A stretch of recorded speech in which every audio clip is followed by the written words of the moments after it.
en Asia. Él decía que Dios tenía un propósito grande también con esos pueblos que eran altamente idólatras y que la historia de la iglesia cambiaría en ese momento. Los líderes de la iglesia fueron indiferentes, los líderes de la iglesia no le prestaron atención y uno de ellos, que para efecto sí voy a decir su nombre, y ya está muerto, John Ryland Sr., le respondió con dureza y le dijo: joven, siéntate. Cuando a Dios le plazca convertir a los paganos, lo hará sin tu ayuda y sin la mía. Karen no se sentó, siguió su discurso y al no tener apoyo de la Asociación Bautista, él decidió irse a la India por sus propios medios, donde el Señor le dio un ministerio y el Evangelio pudo llegar a la India por ese hombre. Él vio puertas abiertas y se puso en movimiento. Hay iglesias que ven puertas abiertas, mis hermanos, y no se mueven de ahí. Mire, recapitulemos un poquito dónde nos quedamos en Hechos. Pedro tiene una visión, de esas visiones que a mí me gustaría tener porque vio todo tipo de animales, reses, puercos, un montón de animales y Dios le dijo: manda y come.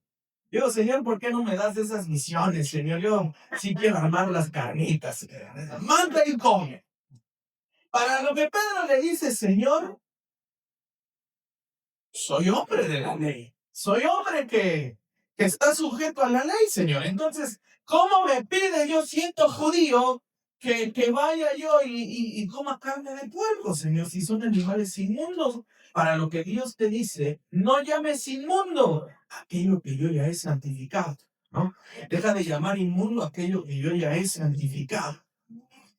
Y esa visión, dice la escritura, que la tiene 3 veces y llega a la puerta gente de Cornelio, ¿se acuerdan? Que lo llaman y lo llevan a la casa de aquel romano y Pedro comienza a predicar la palabra de Dios y dice que seguía todavía predicando cuando en ese momento el Espíritu Santo desciende sobre los gentiles y comienzan a hablar en lenguas, una manifestación gloriosa empieza a ver en la casa de gentiles. A lo que Pedro dijo: es necesario que sean bautizados en agua, y de una vez también ahí los bautizó. Pedro regresa a Jerusalén para dar el reporte. ¿Y saben qué es lo que hacen los apóstoles en la iglesia de Jerusalén? ¿Qué haces metido en casa de circuncisos? En lugar de decir: qué bueno que fuiste a predicar, qué bueno que fuiste a ensanchar el evangelio, qué bueno que llevas las buenas nuevas, lo que hace la iglesia de Jerusalén es reclamarle por llevar el evangelio. ¿Me estoy dando a entender hasta acá? Sí, me estoy dando a entender. Es reclamarle, le dicen: ¿qué haces con los incircuncisos?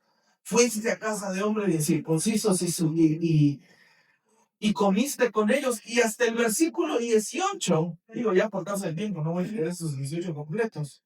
Él da todo el reporte de lo que sucede. Él da todo ese reporte y platica lo mismo que ya recapitulamos. La visión de los animales, cómo va la casa de Cornelio, cómo desciende el Espíritu Santo en un tercer Pentecostés, porque recuerden que Hechos nos marca 3 Pentecosteses: el Pentecostés judío, el Pentecostés samaritano y el Pentecostés gentil. Y los judíos no estuvieron de acuerdo con el Pentecostés gentil, ¿no? Nada más la bendición que a mí me toca es la buena, ¿verdad? Nada más lo que yo recibo es lo bueno, ¿no? Nada más lo que yo digo es lo que es. Nada más lo que yo predico es lo único que debe ser escuchado. Si Dios le habla a otro, a él ese es falso profeta. Nada más yo soy el bueno. Algunos llegan a pensar así. Y me llama la atención el versículo 17, mis hermanos.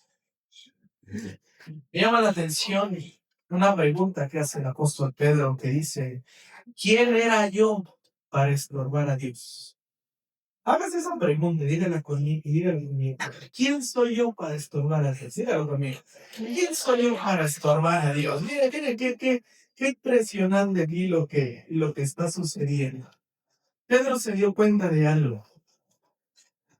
La manera en la que Jerusalén estaba haciendo iglesia es la correcta, pero la gracia que Dios derramó sobre otras personas sigue siendo gracia de Dios y sigue siendo poder de Dios. Dice amén a eso. ¿Sí? Las gracias que Dios ha derramado a lo largo de los años, gloria a Dios por su poder que se movió en aquellos años. Pero si andamos buscando y deseando las glorias pasadas, no vamos a disfrutar de las glorias venideras. No vamos a saber disfrutar de la gloria postrera porque queremos quedarnos con la gloria primera. Y lo que termina sucediendo es que se nos mete lo religioso, se nos mete lo pentecostal, si lo quiere ver así, que venimos muchos de esa rama. O se nos mete, si quiere para mí lo presbiteriano, si lo quiere ver así, se nos mete lo teológico. Y lo único que estamos haciendo es estorbar el poder de Dios. Y le hago la pregunta, ¿quiénes somos nosotros para estorbar el poder de Dios? ¿Quiénes somos nosotros para estorbar cómo Dios quiere moverse en la vida de otros hermanos? ¿Quiénes somos nosotros para estorbar el mover de la vida de otros hermanos que están experimentando la gloria de Dios diferente a como la experimentó usted? Diferente a como la gloria le cayó a usted. Diferente a como usted vivió su Pentecostés. El Señor nos ha tocado de maneras diferentes, mis hermanos.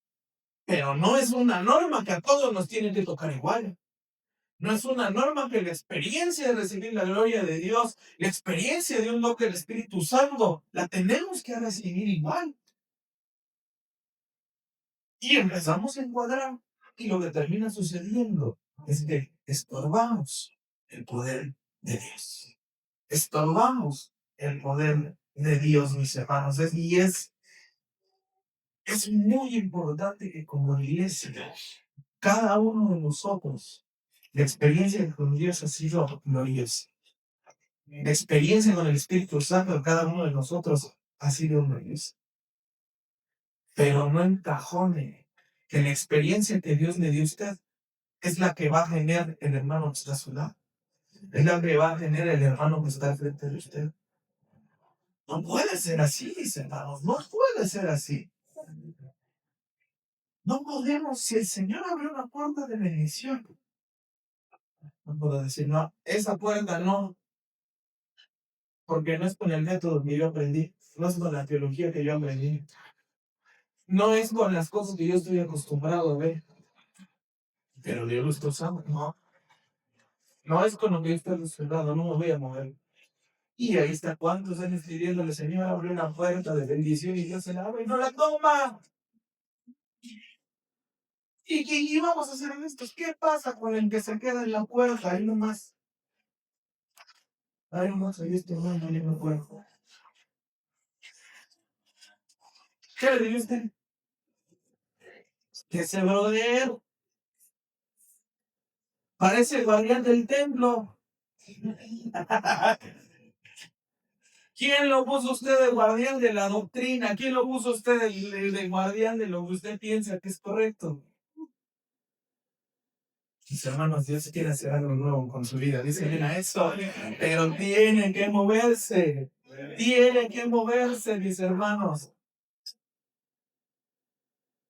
Hermano, yo quiero que mi hijo cambie. Tiende la cama a su hijo. Hasta que te dignas de tender esa cama.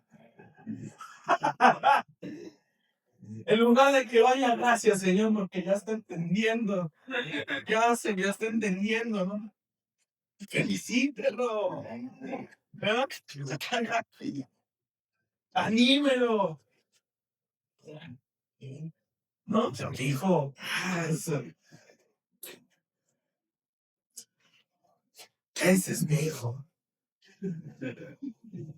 Pero luego estorbamos la bendición de los hijos. Luego estorbamos la bendición para con los hijos. Los hijos quieren a papá. Dios puso en mi corazón esto. ¿Qué Dios va a poner en tu corazón si nunca oras? ¿Qué Dios va a poner en tu corazón si nunca me obedeces? ¿Verdad? Se puede decir, ¿verdad?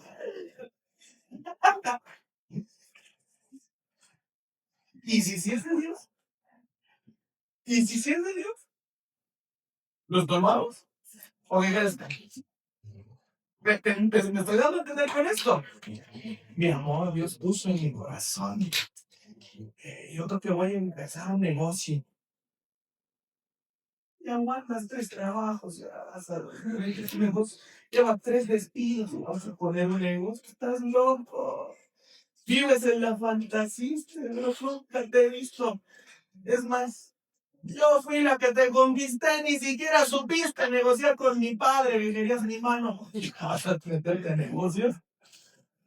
Y si viene Dios, ¿quién soy yo para estorbar el poder de Dios? ¿Están entendiendo hasta acá? Sí. Miren, mis hermanos, Dios pone misiones. La iglesia, mis hermanos, solamente nos toca obedecer lo que Dios ha puesto. No nos toca decir qué se va a hacer. Eso le corresponde a Dios. A nosotros nos toca caminar en fe sobre los proyectos y propósitos que Dios nos ha dado. Dice amén a eso. Dice amén a eso. Miren, mis hermanos, muchos de sus hijos van a lograr cosas que usted como padre no logró. Dice eso, amén a eso. Muchos de sus hijos van a romper eso de que nadie fue a la universidad, de que nadie se tituló, de que nadie fue exitoso, de que nadie pudo hacer algo de su vida. Pero usted tiene que quitarse de la puerta para que ellos avancen sobre esa bendición. Dice amén a eso. Usted puede ser la punta de lanza para su familia, mi hermano. Usted puede ser esa persona que dice, de toda la familia, uno tuvo la iniciativa y Dios sacó adelante a todos. Dios levanta a Moisés en medio de las familias, que saca mucha gente de donde están. Pero si está esperando a que otro tome la iniciativa, mi hermano, entonces es mejor no estorbar. ¿Me están entendiendo? Vamos bien hasta acá. Mire, versículo 19, fíjense qué pasó. Los que fueron dispersados a causa de la persecución que se desencadenó con motivo de Esteban, es impresionante. Quien tiene unción desata el poder del diablo. También. O sea, quien desata el poder de Dios, también las tinieblas empiezan a dar la. Quien toma propósito de Dios, las tinieblas no lo van a querer dejar. Y fíjese lo que Dios hizo con un mártir. Todavía la predicación de Esteban seguía siendo fuerte para la iglesia. Dice, llegaron hasta Fenicia, Chipre y Antioquía, sin hablar palabra a nadie, excepto solo a los judíos. Hermano, yo veo la puerta abierta, pero veo persecución en mi vida. Yo veo puertas abiertas, pero la verdad siento que me está atacando el diablo. Yo veo puertas abiertas, pero ya me enfermé. Yo veo puertas abiertas, pero el negocio va mal. Yo creo que hay puertas abiertas, pero mi familia está mal. Brother, vas bien. Vas bien. Y créeme en tu corazón, vas bien. Cuando se desata el poder de la palabra, se desata persecución porque el diablo no quiere que cumplas propósitos. Se desata persecución porque al diablo no le gusta que camines sobre la promesa que Dios te dio. Al diablo no le gusta que hagas lo que Dios te mandó a hacer. Sin embargo, la persecución desató predicación de la palabra, desató bendición, mis hermanos. No se ignore el sufrimiento. Ojo con esto. Dios no ignora el sufrimiento humano y lo incorpora como instrumento de sus propósitos eternos. Otra vez, Dios no ignora el sufrimiento humano, lo incorpora como instrumento de sus propósitos eternos. Tu dolor terminará siendo un bien mayor para ti. Tu enfermedad terminará siendo sanidad y para la gloria de Dios. Los hijos que se fueron van a regresar a casa y Dios lo convertirá en un bien. ¿Alguien puede creer esta palabra? Esta tarde, denle un aplauso al Señor si se le puede dar.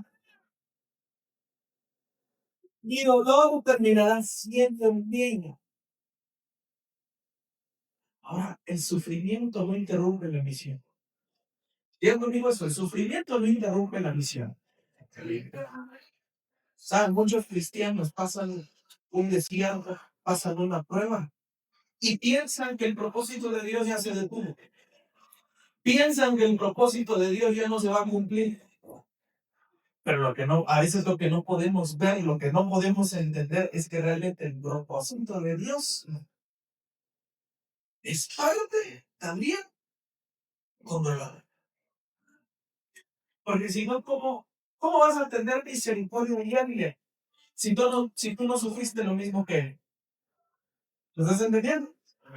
¿Cómo voy a sentir misericordia por alguien si a lo mejor nunca tuve una crisis? Débil que eres tú, hombre de poca fe, mujer de poca fe, quejumbroso. Luego somos algo muy diciendo. Pero cuando nos toca a nosotros, ahora por mi pastor. Venga, me pasó. Usted no sabe lo que estoy pasando. Pero cuando pasas ese caminar y ves a otro hermano que está probablemente pisando las huellas que tú caminaste primero, aprendes a tener misericordia. Aprendes a sentir amor por los demás. ¿Me está entendiendo? ¿No?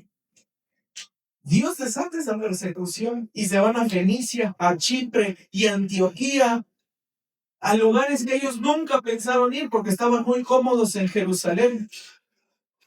¿Y saben por qué sucede esto? Porque Dios nos está enviando a lugares que nosotros nunca hubiésemos querido ir. Dios nos está enviando a lugares que nunca nosotros hubiésemos escogido ir. Sin embargo, el honor nos enseñó a ir a esos lugares. ¿Me está entendiendo? Rápidamente. Hace ya varios años me tocó ir a la ciudad de Cancún a predicar. Fui a dar clases de teología y después me invitaron a predicar. Y hubo un brother que a la fecha yo estimo muchísimo, varón de Dios, que ya cayó la noche, terminé de predicar, de enseñar, ya vamos a descansar, ¿no, brother? Y luego fíjese, este calor, Dios me sigue probando con este calor que se siente ahorita. Se sentía un calor todavía peor que este. Y luego eran ondas 7, 8 de la noche. Y me dice, brother, todavía quiere hacer una actividad más. Siga los tacos, yo creo, ¿verdad? Que se espera, que siga, ¿no? Vamos a ir a un hospital ahora. Ese es tu llamado, maestro. Ven tú, déjame ver el aire acondicionado, brother, en mi cuarto, yo te espero, bro. Es que Dios puso en mi corazón que fueras conmigo. Y yo vi que al carro había subido pan y refrescos y cosas así, ¿no? Para mañana para la iglesia. No, era para ir allá al reparto. Y ahí me tienen en la sala del hospital dando enfermos. Hasta ese momento, hermano, yo no sabía lo que era entrar a un hospital así. Hasta el día que Dios me probó con la enfermedad de mi madre. Y el día que a mí me tocó ir acá a Lista de Zaragoza a pelearme que me deben pasar en la madrugada, no sabiendo, no teniendo informes, yo me acordé de esa noche y dije, Señor, perdóname, porque ahora entiendo el dolor de esa gente. ¿Cómo quisiera que ahorita alguien viniera y llorara por mí en este momento? ¿Cómo quisiera que ahorita alguien viniera? El pan no me importa, pero necesito una oración ahorita. ¿Me estoy dando a entender? Cuando no le toca, hermano, uno dice, Señor, si yo por mí fuera no hubiera estado, yo no hubiera llegado aquí. Pero ahora entiendo que me ablandaste el corazón. Ahora entiendo que me enseñaste a hacer misericordia. Ahora entiendo que me ayudaste a aprender a sentir el dolor de los demás. Y el dolor que tú catalogas como pérdida, el dolor que tú catalogas como tiempo perdido, como fracaso, Dios lo clasifica como un envío para tu vida. Dios lo clasifica para enviarte a los demás. ¿Me está entendiendo? Dice qué sucedió, versos del 10 al 21. Pero había entre ellos algunos hombres de Chipre y de Cirene, los cuales llegaron a Antioquía y hablaron también a los griegos y anunciándole las buenas nuevas del Señor Jesús. Y la mano del Señor estaba con ellos. Diga conmigo, la mano del Señor estaba con ellos. Qué impresionante. Y un gran número creyó y se convirtió al Señor. Mire qué impresionante. Dios no da los nombres de estas personas. Lucas no menciona esos nombres. Mientras unos llegaron solo con judíos, hubo otro grupo de hombres que llegó con los griegos, llegó con los gentiles, con los que nadie quería llegar, con esos llegaron ellos.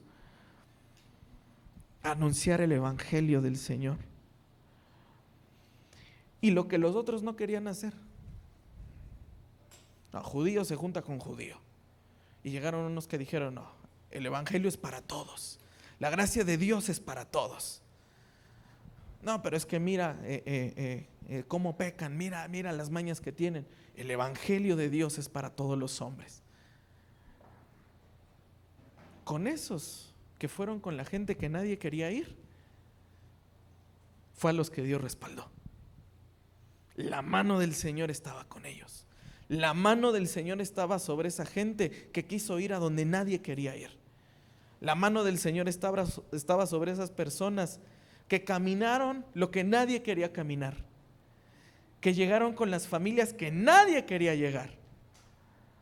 ¿Me estoy dando a entender acá? ¿Sabe algo? A veces los instrumentos más poderosos de Dios no son los más famosos.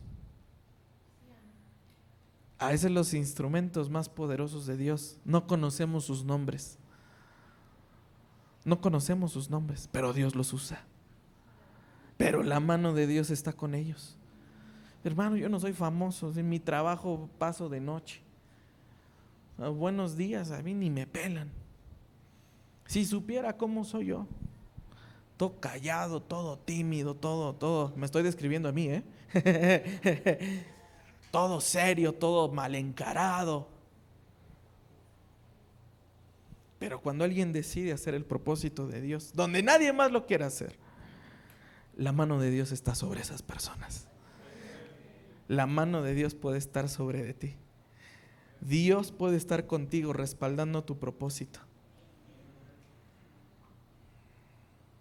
Qué impresionante esto, mis hermanos. Lucas no registra esos nombres, simplemente dice algunos hombres. Algunos hombres. Yo prefiero ser algún hombre a un famoso que no hizo nada. Yo prefiero ser algún hombre a alguien que teniéndolo todo no hizo nada por el evangelio. No sé usted, pero a veces es mejor estar en algún hombre, alguna mujer, pero que la mano de Dios estaba sobre esa persona, porque la fama no es que mi nombre sea exaltado, no es que mi nombre sea conocido, no es que mi ministerio sea exaltado, es que el nombre de Jesús sea conocido en cada rincón de la tierra. Ese es el nombre que se debe de conocer, ese es el nombre que se debe de predicar, mis hermanos, ¿me entiende? La mano del Señor confirma obediencia valiente, mis hermanos. Dios respaldaba con poder lo que Dios mismo había iniciado, pero necesitaba personas que realmente tomaran el reto. Hermano, no basta saber que Dios salva a todos. No basta saber que Dios en algún momento va a usar a alguien para predicarle. La iglesia debe ir hacia todos. Nosotros debemos de ir hacia todos, mis hermanos. Pero queremos fruto, mis hermanos, tenemos que movernos. La puerta está abierta, hay que cruzarla, hay que caminar, hay que avanzar. Aunque seamos algunos hombres, mis hermanos. Mis hermanos, el respaldo de Dios, ¿usted quiere respaldo de Dios? No es para la gente que no se va a mover. Si usted quiere respaldo de Dios y no hace nada, Dios no lo va a respaldar. Si usted quiere respaldo de Dios y no pelea por sus hijos, no pelea por su matrimonio, no pelea por su familia, no pelea realmente por la viña que Dios le ha dado, eso no va a tener respaldo.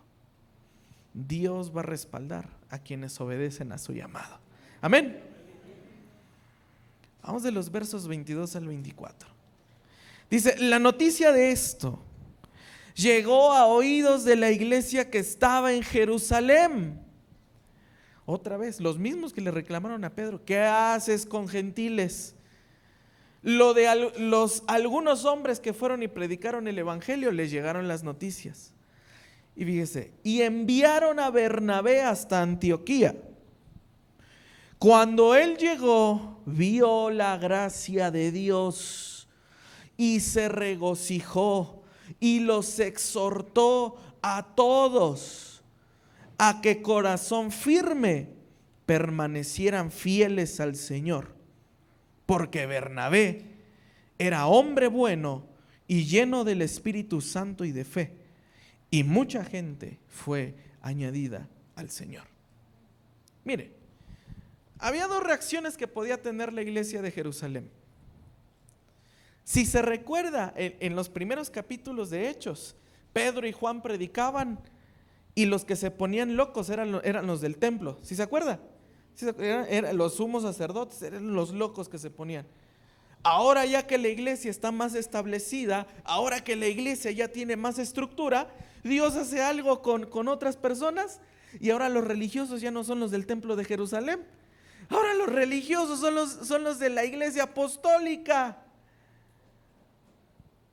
Hermano, Dios nos libre que de crecer nos volvamos unos, no sé si fariseos, no sé cómo decirle, unos legalistas, unos no sé qué decirle, pues.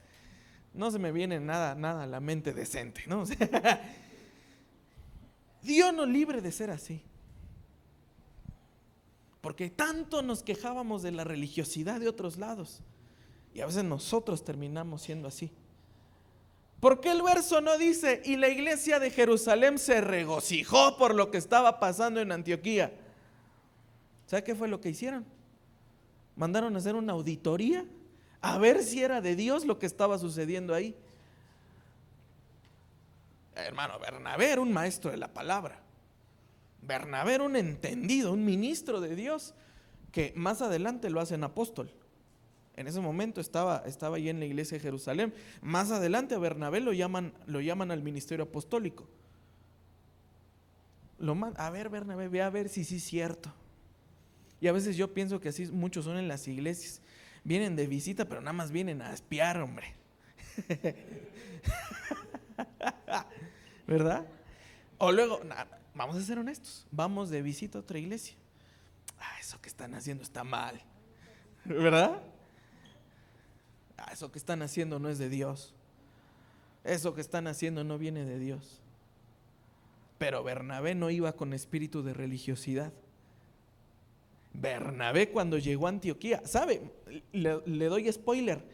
Bernabé se queda en Antioquía. Y en Antioquía lo hacen apóstol.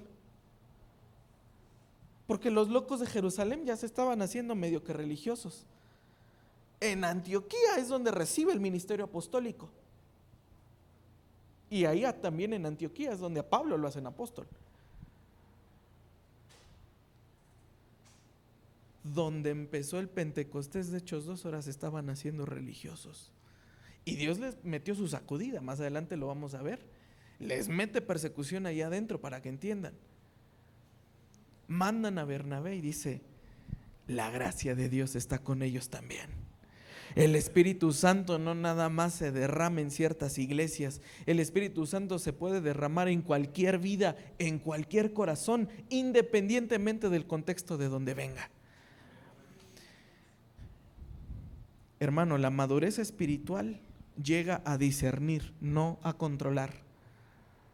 La madurez espiritual es para discernir, no para controlar, no para criticar, sino para confirmar que la gracia de Dios está en esa persona, mis hermanos.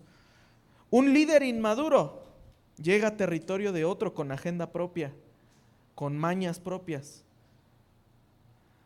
Pero un líder maduro llega con ojos dispuestos a ver la obra de Dios en esa iglesia, en esa familia, en esa congregación. ¿Me está entendiendo? Vea la gloria de Dios en otro lado también. Es que mi esposa no tiene la madurez que yo tengo. No, y no la va a tener. Y no porque no llega a la madurez, sino no va a madurar como tú maduraste. Probablemente ella hasta puede ser más espiritual que tú y más madura que tú, pero tú quieres, es que no habla lenguas, hermano. No habla lenguas. Sí, pues a lo mejor no habla lenguas y tú quieres que hable lenguas, pero no usa la lengua para lastimar a sus hijos, pero no usa la lengua para lastimar a sus padres, pero no usa la lengua para ser rebelde. Háblanos, Padre, ¿verdad? Dijeron, brother, ahí ayúdanos, Señor. Un hombre maduro, una mujer madura, aprecia la gracia de Dios. En la multiforme gracia de Dios, como dice el apóstol Pablo. La gracia de Dios es multiforme, mis hermanos. Aprenda a ver la gracia de Dios de esa manera, mis hermanos. Para ver la gracia de Dios requiere disposición del corazón. No requiere que usted llegue con predisposición. Vamos a ver si sí cantan las efectivas. No, ni la saben ministrar, ¿verdad? Ni la saben cantar. Mis hermanos, aprender a tener discernimiento también es identificar la obra de Dios, aun cuando Dios se manifiesta en formas no familiares. La gracia de Dios también se manifiesta en formas no familiares. El bautista está acostumbrado a ver la gracia de Dios de otra manera. Si usted va a la iglesia bautista, aquí no hay presencia de Dios. ¿Verdad que sí somos los pentecostales? Vamos a una iglesia presbiteriana, anglicana. Iglesia de muertos, uno dice, ¿verdad? Muertos espirituales aquí hay. Porque no aprendes a ver la gracia de Dios manifestada en otras maneras. Pero de que llegamos al cielo todos, llegamos al cielo todos. Si tú llegas danzando, qué bueno. Si tú llegas brincando, gritando, gloria a Dios por eso. Si esos brothers llegan con la Biblia en la mano, gloria a Dios por eso. Pero un hombre y una mujer de Dios aprende a ver la obra de Dios en formas no familiares. Es importante esto, mis hermanos. Porque ¿sabe algo? La grandeza del líder espiritual, y este es un ejemplo de Bernabé, la grandeza del líder espiritual se va a medir no por cuánto controla, no por cuánto tenga a su cargo, no por cuánto tenga bajo su gobernanza, sino por cuánto puede gozarse en lo que Dios hace fuera de su control. ¿Me está entendiendo? La grandeza del líder es, mira todo lo que Dios está haciendo en su iglesia y yo no estoy diciendo que se tiene que hacer. Mira cuánto Dios está haciendo en su iglesia y ahora a mi hijo ya no le tengo que pedir que ore, ya él ora a él. Ahora mi esposa me invita a orar, ahora mi esposo me invita a orar, ya no lo tengo que controlar, ya toma la iniciativa. Dale gracias a Dios por eso. No estás perdiendo control. Dios está tomando el control en eso. Dios es ahora sí el capitán que está tomando el timón del barco que siempre lo tuvo que haber tomado Él. Así es que, padre, si tú ves a tu hijo, es que no ora como yo oro, es que no se mete como yo me meto, es que no se apasiona como yo me apasiono, deja que Dios haga con él lo que Él quiera hacer. No lo tienes que controlar, tú déjalo en las manos de Dios y que sea Dios quien tome el control. Que sea Dios quien tome las verdaderas riendas. ¿Me está entendiendo hasta acá? Entonces, mis hermanos, no me hago grande por cuánto controlo. Me hago grande por cuánto me gozo de ver lo que Dios está haciendo en su iglesia. Me hago grande por cuánto me gozo por lo que Dios está tocando en cada corazón, en cada vida. ¿Me está entendiendo hasta acá? ¿Sí? Llévese esto. El líder maduro no llega a inspeccionar lo que Dios hizo. Llega a celebrarlo y a fortalecerlo.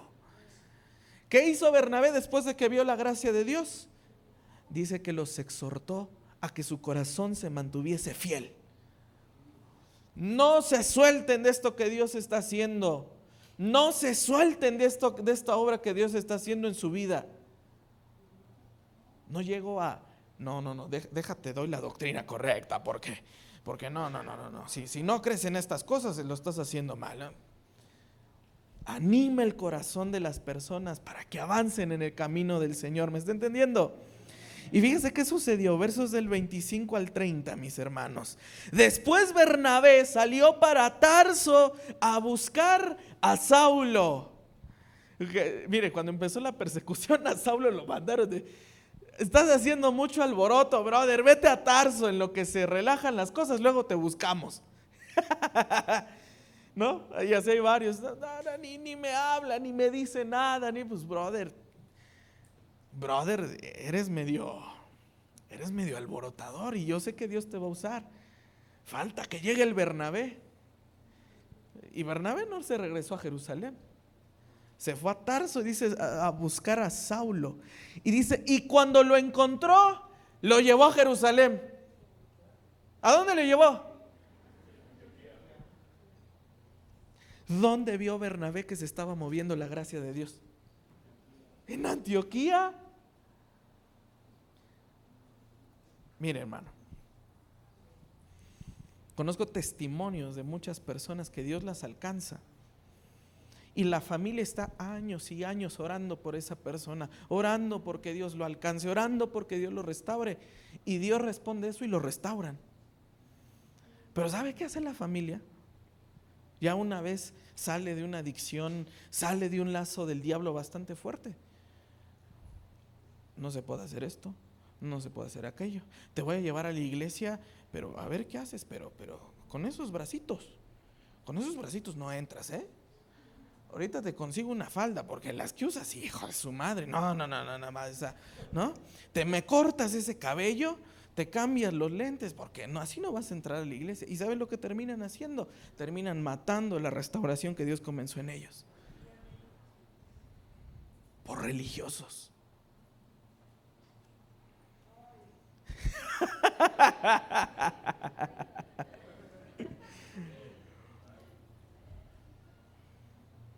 Déjelo que lo muestre de dónde Dios lo sacó. Que muestre el testimonio del poder de Dios. Que muestre que Dios es grande, que Dios puede cambiar vidas. Deje de ser religioso. ¿Me estoy dando a entender? Por algo Bernabé dijo, vámonos a Antioquía. Ahí sí Dios se está moviendo. Y enseñaron a mucha gente. Y a los discípulos, fíjese qué importante, se les llamó cristianos por primera vez en Antioquía.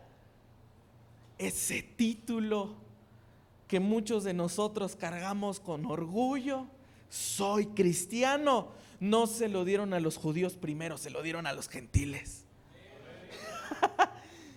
La bendición de ser llamado seguidor de Cristo, eso es ser cristiano, seguidor de Jesús, no se la dieron a los judíos, no la dieron a nosotros. Porque nosotros, ¿sabe algo? Sí supimos valorar la obra de Dios. Nosotros sí supimos valorar el amor de Dios, de decir, tú puedes cambiar, Señor, tú puedes transformar, Señor.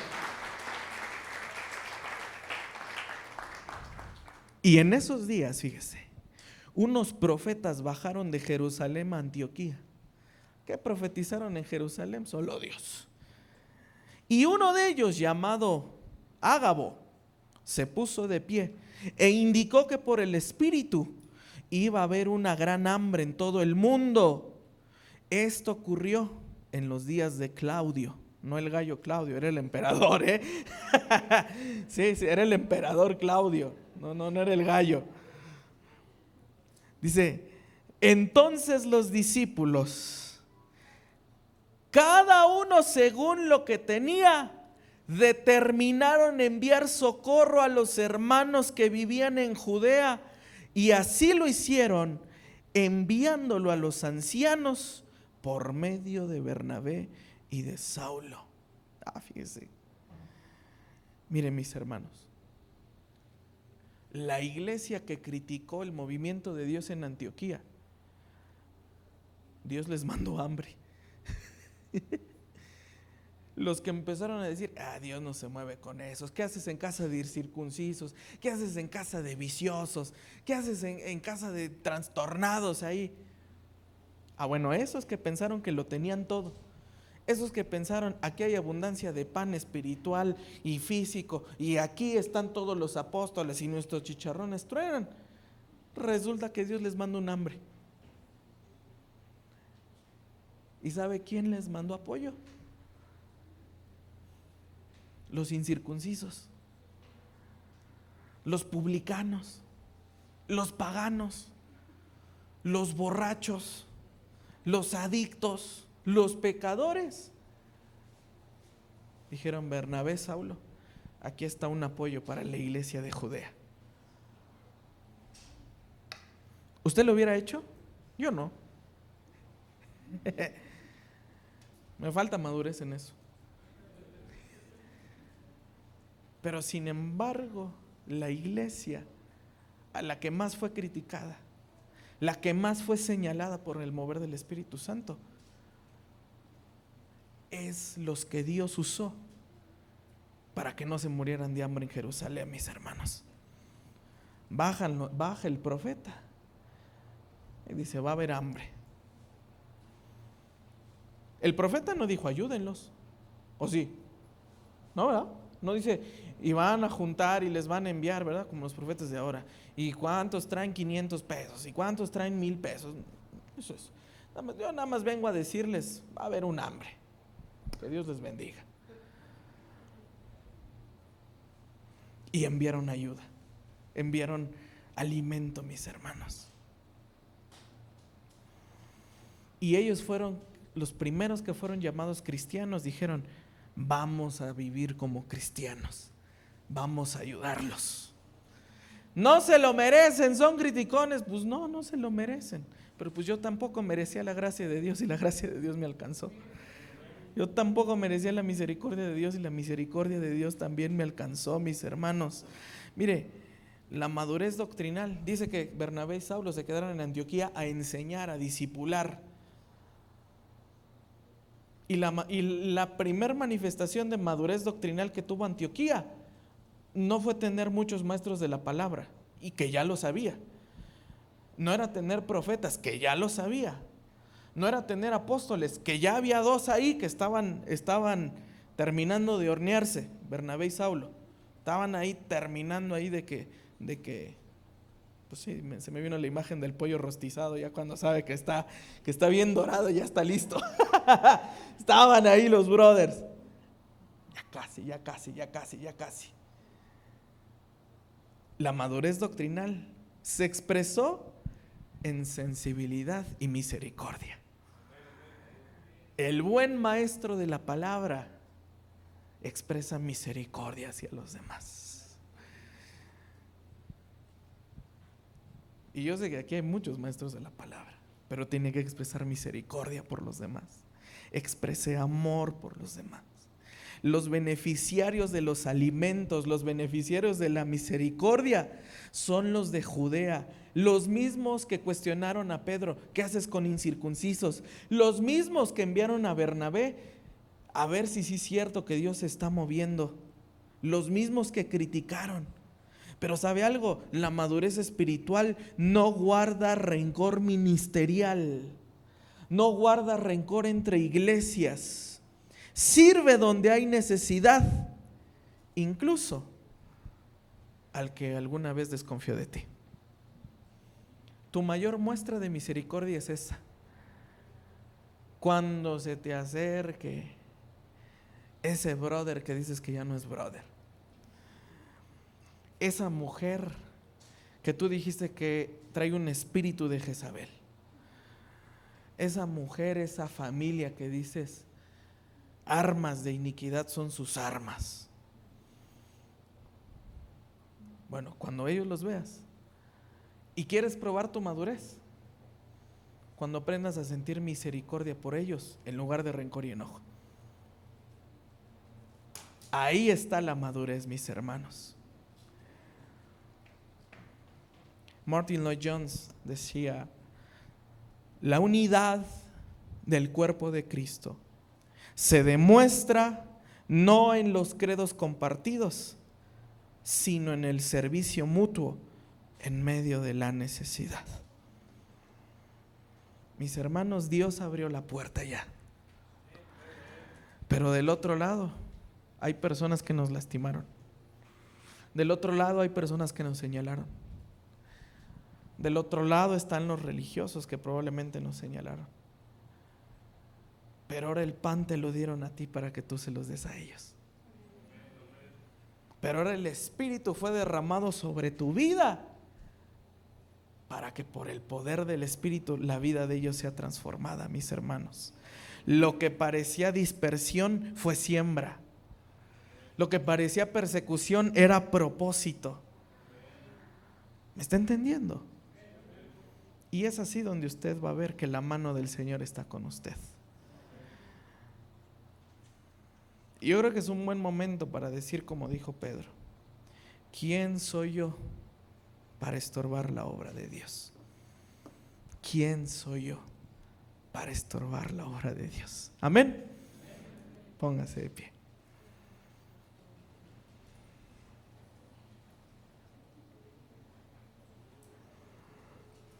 Póngase de pie, amado hermano. Vamos a orar. Vamos a decirle al Señor que nos ayude, mis hermanos.